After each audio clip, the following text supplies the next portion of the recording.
Tonight, 2 men are under arrest, and we are learning more about a motive for the killing involving the DJ's alleged dealings with kilos of cocaine. The prosecutors believe 4 guys conspired and did kill Jam Master Jay, and it was all about Southwest Teas. Yayo, 10 bricks to be exact. Breaking details. And Jay? That's right, Sade. Investigators cracked this very cold case. That was revelation number 1. Revelation number 2 was that Jam Master Jay was apparently a major cocaine trafficker, and prosecutors say he was murdered when he tried to cut one of his accomplices out of a drug deal. And when they got to Hollis, it was low crime, really nice area, but of course that would slowly start to change as you get into the 80s. Hollis is what's nowadays referred to, I guess, as the north side, and South Jamaica is the south side. But even though I think his father was a teacher and his mother was a social worker, or vice versa, young Jay started doing burglaries when he was in Queens during his early teen years, and his partners were a guy named Ronnie Tinard Washington, Darren Big D Jordan, and Randy Allen, and another mysterious guy whose legal name we don't know, named Yakeem. And of course, these are the guys at the center of his homicide case in this whole BMF Baltimore movement. On October 30th, 2002, nearly 20 years ago, Mr. Jordan and Mr. Washington walked into a music studio in Queens where Mr. Mizell and others were working, essentially, and hanging out. And they walked in and they murdered him in cold blood. Authorities praised Queens detectives for pursuing the case and developing fresh leads. Now, even after Jam Master Jay became world famous, these 4 guys stayed with him. Big D Jordan, the father of the current alleged trigger puller, was Run-DMC's manager. Randy Allen was his right-hand man and his business partner all the way up till the time of his death. And Randy Allen's sister was Jam Master Jay's personal secretary. Now, as an interesting little asterisk, the Hollis crew was at odds with the South Side, many of whom, of course, became 5%ers. And Darren Big D Jordan, father of the current suspected trigger puller, said, quote, "We made fun of them. We'd be like, hey, a la pork chop, MFer," stuff like that creates beef. So, interesting, the 5%ers, or some of them would go on in that particular neighborhood to become the supreme team.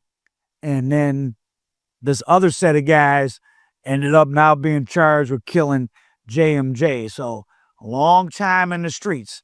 And Jay got shot fleeing a robbery with these guys when he was a teenager, and his parents really cracked down on him. And that's when he started DJing park jams. And in 1983, It's Like That by Run-DMC started heating up the airways. Initially, Run-DMC were just running DMC. They didn't have a DJ, and so they tapped on this kind of half-street guy from around the area that was well-known, Jam Master Jay. And supposedly he showed up for their meeting in his black Hamburg hat, black leather jacket, and shell-toe Adidas with no shoestrings in them. And Russell Simmons, Reverend Run's brother, told Run-DMC to copy that style. Now, of course, Bimmy of the Supreme Team also says Run-DMC kind of got their style from him and them. Go back to Hollis versus South Jamaica, North Side versus South Side. Run-DMC is one of the most important musical acts, really, of the last 50 years.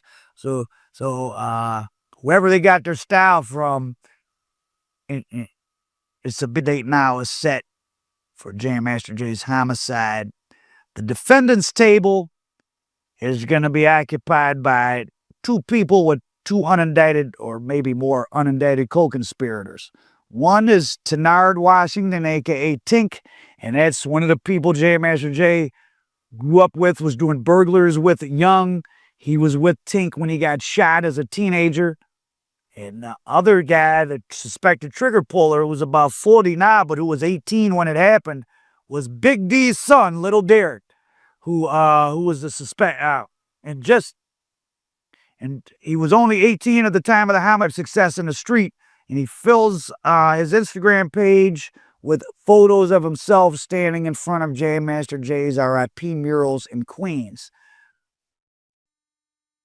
Now, I'm sure that Little D was probably held in on with Jam Master Jay money and all that. And I can also imagine that Jam Master Jay's parents, remember, who moved from Bed-Stuy to Queens to get away from trouble, keep their kids out of trouble. I bet you before the year 1980 even, his mother and father, a teacher and a social worker, told him, like so many parents tell their kids, they hanging with a bad crowd, their friends are going to get them in trouble. And his Big D's son and Tinard, two of the no-good people he was running with young, that I'm sure his parents warned him about, that are involved in his death. And Randy Allen, his partner in the music business, is alleged to have run through Jam Master Jay's pockets of his corpse when he laid dead on the floor of his own studio in Hollis on Devil's Night 2002.